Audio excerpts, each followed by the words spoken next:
All right, let's talk about the big, messy world of global politics. Ever wonder how we even try to make sense of it all? Well, the story of how we do that isn't some quiet academic tale. Nope. It's a story of huge ideas forged in the fire of world-changing crises. I mean, think about it for a second. How do we make sense of a world filled with war, peace, and this constant struggle for power? It seems almost impossible, right? Well, the way we try is with theories. And honestly, the best way to think about them is like maps. You've got your road map, your topographical map. They show the same place, but they highlight different things, right? Theories in international relations, or IR as we'll call it, are exactly like that. They're competing maps for this really messy world. And here's the kicker. When the world itself changes dramatically, you gotta draw a new map. So here's our game plan. We'll start with a map for a messy world, then we'll walk through the big stages, post-war idealism, the realist turn, the neos, what happened after the Cold War, and we'll finish up by looking at today's unwritten chapter. All right, let's dive into our first section, a map for a messy world. Before we get to the different theories, we need to get our bearings and understand the landscape they're all trying to make sense of.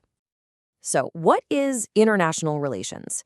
Basically, it's the study of how all the players on the world stage interact. We're talking countries, sure, but also big organizations like the UN and even massive companies like Apple. But here's the single most important idea you need to grab onto, the one that underpins almost everything else. The world operates in a state of anarchy. Now, hold on. That doesn't mean chaos, riots and buildings on fire. In IR, anarchy just means there's no world government.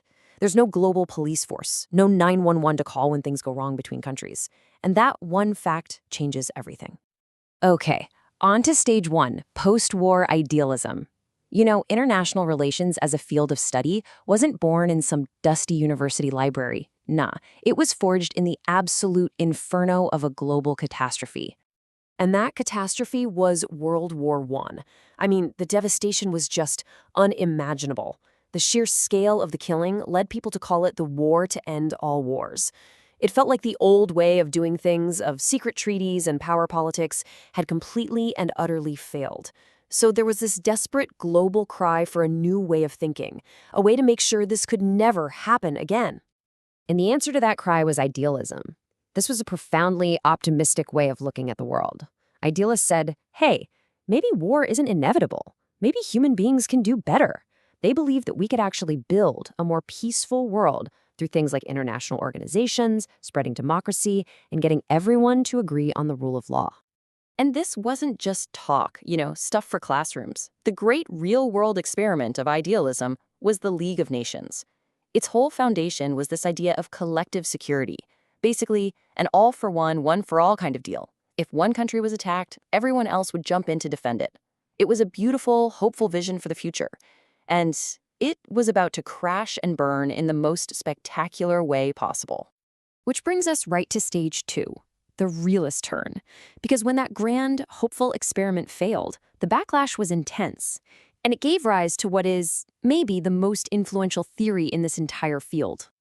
So, what was the catalyst this time? It was the total catastrophic failure of the League of Nations. It just stood by, helpless, as Japan, Italy, and Nazi Germany started gobbling up their neighbors. And when that spiraled into the absolute horror of World War II, the optimistic dreams of idealism were just shattered, completely discredited. And the response? Realism. Realists looked at the exact same world and saw something completely different. Not a community trying to get better, but a brutal dog-eat-dog arena. A place where states are only looking out for number one, constantly fighting for power just to survive. They basically said, forget how the world ought to be. Let's talk about how it is. And how it is, they said, is a non-stop struggle for power. I mean, the difference here is just night and day, isn't it? You've got idealism on one side, talking about morality, cooperation, and law, all with the goal of achieving peace. Then you've got realism, which basically looks at all that and says, that's cute. For realists, the only things that matter are power and survival, because human nature is selfish and the world is a dangerous, self-help kind of place. The goal isn't peace, it's just making it to tomorrow.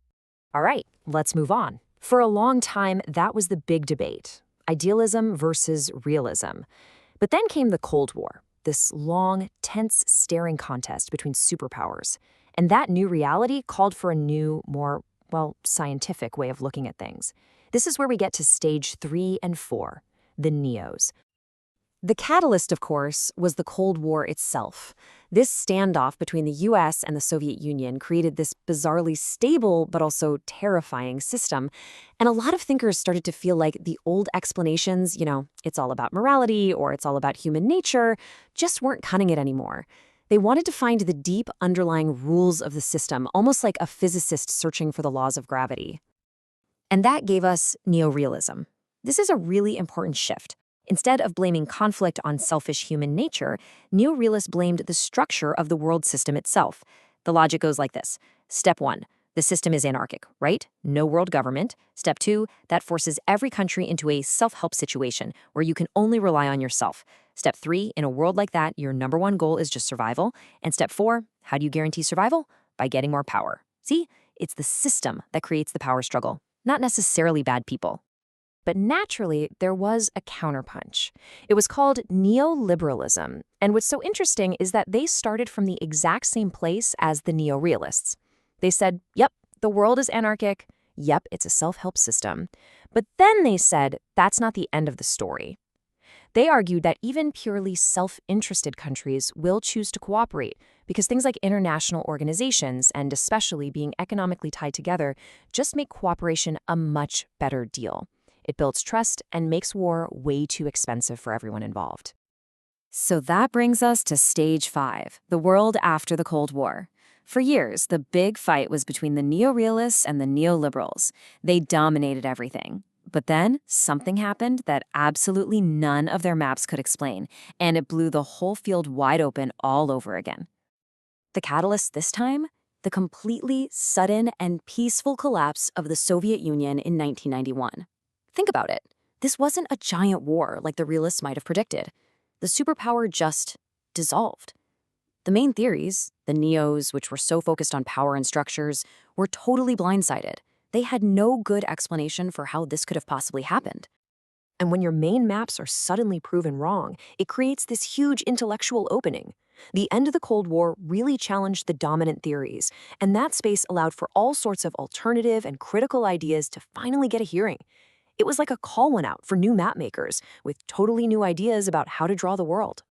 And boy, did they show up. Suddenly you had this chorus of new voices. You had constructivists asking, hey, what if the really important things aren't tanks and bombs, but shared ideas and identities? They pointed out that who we consider an enemy or an ally can change. It's not set in stone. Then you had feminist thinkers asking a question that seems so obvious in retrospect. Where are all the women in this story? They started to show how gender shapes everything from our definition of power to our ideas about security. And then environmental theories came along, asking maybe the most important question of all. Who cares about state survival if the entire planet is dying? And all of that brings us right up to the present day, to our final section, today's unwritten chapter. Because right now, we're living in a world that's trying to make sense of all these competing maps at once. So if you look back, the pattern is crystal clear, isn't it? A massive war gives birth to idealism. Idealism's failure leads to realism. The long Cold War stalemate gives us the neos, and the unexpected end of that stalemate opens the door for critical theories. The big lesson, the one you should really take away, is that huge global crises are what force us to rethink everything and draw new maps for our world. And that leaves us with one last really big question. Because right now, we are living through our own set of massive global crises, aren't we? Climate change, pandemics, the return of great power competition, you name it. It feels like our current maps are struggling. So the question for us is, what's next? What is the next great theory of international relations that's being forged in the fires of our world right now? That's the chapter that hasn't been written yet.